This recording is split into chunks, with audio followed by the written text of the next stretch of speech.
Overseas weapons sales by the United States have hit a record high in 2011.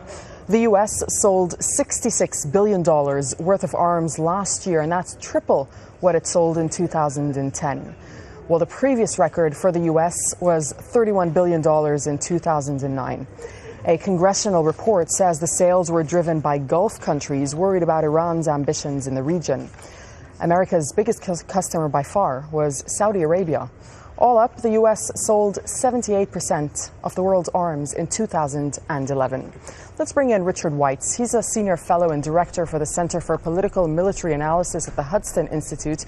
He's joining us now from Washington, D.C. It's good to have you with us, Richard. So when you read these figures, what do you think? Weapons sales, as I was just saying, by the U.S., tripled to a record high of $66 billion. That was in 2011. Is that surprising to you at all?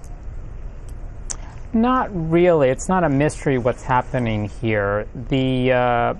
As you know, many of the Gulf monarchies, the GCC states, are concerned about Iran's growing potential, possibly at development of nuclear weapons, but certainly its growing missile capabilities, growing conventional capabilities.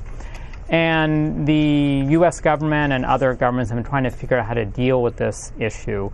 And they, as you know, the Obama administration launched a diplomatic engagement effort that did not succeed to Iran.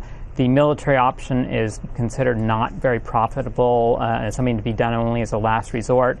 So in between, you rely on sanctions, you rely on the cyber attacks, and rely on weapon sales. The advantage of the weapon sale. Okay, Sorry. but Richard, let me ask you this. How much of a factor has the Obama administration's efforts to simplify export arms controls played in driving up these figures? That's a good question. I don't think it's been much of an impact. I think it's really more a question of the demand has been increasing from the local countries in cooperation with the United States. I think the idea is if you sell these countries weapons, that reassures them, so you're less likely to have a confrontation with Iran. It also discourages Iran from trying to seal the Strait of Hormuz. It certainly helps bind the alliance ties with some of these countries. There was some unease when the U.S. military was pulling out of Iraq and reclining Afghanistan, that perhaps the United States was losing interest in the region and moving its forces to the Pacific. And so the arms sales fulfill a number of these functions: reassurance, deterrence, and so on. The loosening of the exports, that's still in a work in progress. That hasn't proceeded so far. So I think it's more demand driven.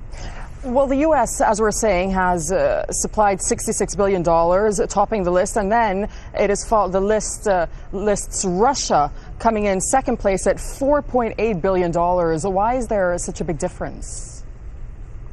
Well, historically, it's been much closer. You have to be a bit careful. This congressional study, it looks at it excludes certain types of sales. It focuses only on sales to developing countries, and it's a bit of some of the figures that come out of different sources are a bit different. The Russians claim, for example, that their sales are now running about twice as high as the figures in the congressional citations. But in general, the U.S. has been number one for a while now, with Russia number two. And it's a combination of the American weapons seem to be proving their effectiveness in the Persian Gulf conflict and the conflicts in the Balkans and so on. The U.S. has a lot more allies. The Russian defense industry is still recovering a bit from the breakup of the Soviet Union. People think over time China will be rising up in the figures. It's not quite there yet, but that's coming.